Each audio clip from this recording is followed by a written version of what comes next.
Greetings and welcome to PinballHelp. Mike here. Today I am working on this Bram Stoker's Dracula. I pulled this off location. It had a whole bunch of things that were kind of worn out on it, and I've been slowly going over and fixing things up. And one of the things that I ran into was one of the pop bumpers. This pop bumper underneath here was blown out. This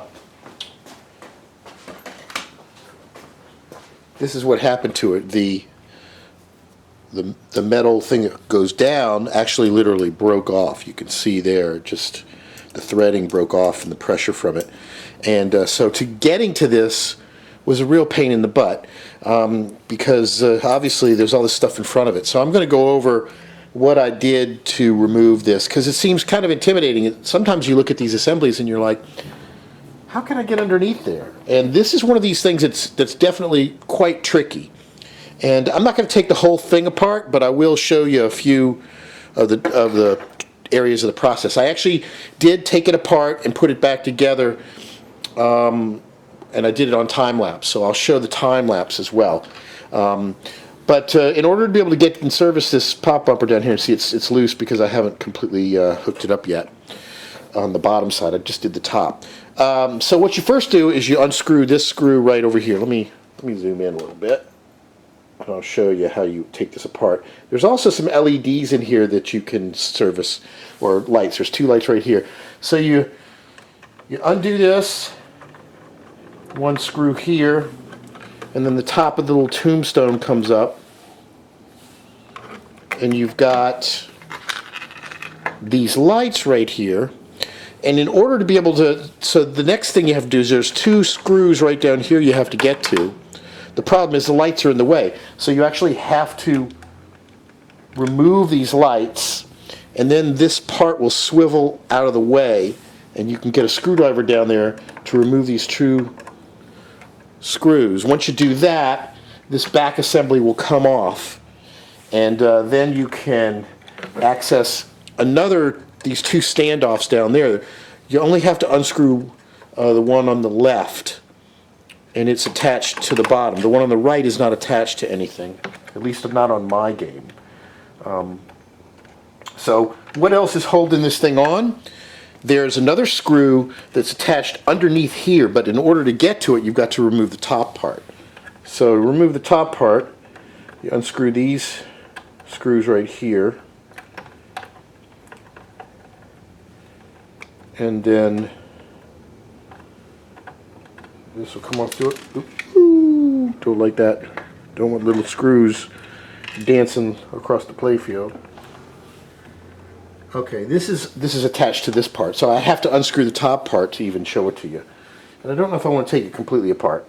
But once you unscrew these two things, then this back part comes loose, and then this comes out. Let's just see. Okay, this does come out. Okay, so it's still attached to these two screws. So once you do these, this thing lifts up, and then this inside part comes out. There's three lights underneath here that are the wedge socket type 555s. They're really a pain in the butt to get out. I pulled out two of the three and put LEDs, but I didn't want to mess with the middle one because it was really in there and I didn't want to break anything.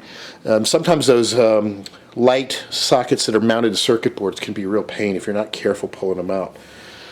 So then that comes out and you have to kind of wiggle it out, and there's one screw that's underneath this. You got to come in at an angle underneath, like right about here, right about here, going down, and then you have to unscrew it, and then this assembly comes off.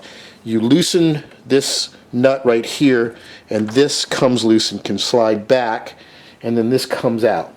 That's how you get this off, and then you can kind of service things underneath it. And then you have to get to the pop bumper, and there's a plastic there and all that. So that's how you get to it. And there's two lights here and three lights inside of the Dracula. And it seems a bit intimidating, but it's not too bad. It's not too bad. So I took this apart, and when I put it back together, I left out one of the plastics that went underneath it.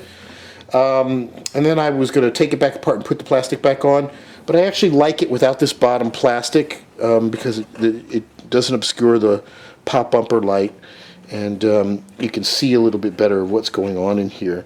But this is just a matter of preference. There's a little purple plastic that sits on top of it. Just like this, you know, I don't understand why there's always plastic on top of a pop bumper, but it's an aesthetic that, you know, depending on the designers wanted, I guess. So that's how you get to that on the top. In another series of videos, I'm going to go over rebuilding the pop bumper from the underside. In this case, this thing was pretty messed up. You know, we even had a literally the whole assembly was broken, just messed up like that, broken off, and I'll be rebuilding that thing. And then you can see the time lapse of me taking this apart and putting it back together. And so for more, visit pinballhelp.com. And as always, thanks for watching. And you know, I've been getting questions from people, you know, specific questions about specific games and some other stuff. And so I may start to do a series where I'll answer your questions. Typically I just reply privately. And obviously I don't have time to answer every question, and not every question that I answer I can even answer. You know, sometimes it's about games or platforms that I'm not really familiar with, but I'll do my best to help anybody. So I would say, if you're interested in sending me any questions or comments, email mike@pinballhelp.com. That's PINBALLHELP.com. And for more, just visit the website or the YouTube channel /PinballHelp. And I've even got a Twitter @PinballHelp that sometimes I'll post stuff to as well. So as always, thanks you guys for your support, and stay tuned for more.